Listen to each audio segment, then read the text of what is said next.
কিছু কষ্ট এত বিশাল হয় যা সহ্য করা যায় না।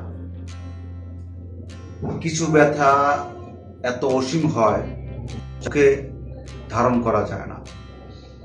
কিছু মানুষ এতই আপন হয় যা হারিয়ে গেল ভোলা যায় না।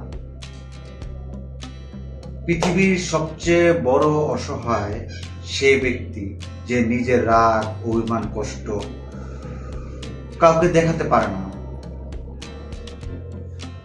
মনের ভিতরের আত্মচিৎকার যা প্রকাশ করতে পারে না, শুধু মৃদু হাসি হেসে সবাইকে বলে ভালো আছি।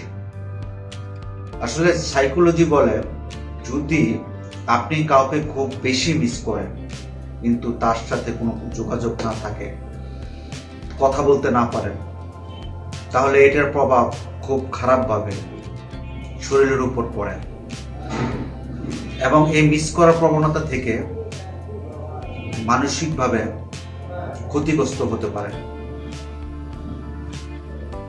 আসল কথা কি জানেন? যেখানে স্বার্থ শেষ সেখান থেকে বদনাম শুরু। কাউকে যতক্ষণ দিতে পারবেন ততক্ষণ ভালো থাকবেন। আসলে যে আঘাত পায় সে নীরবে সয়, আর যে আঘাত দেয় সে জানে না তার ভিতরে কতটুকু ক্ষত হয়। পৃথিবীতে যখন সময় আর আপন মানুষ একসাথে আঘাত দেয়, তখন মানুষ বাহির থেকে নয়, ভিতর থেকে মারা যায়। আর এটাই পৃথিবীর বাস্তবতা।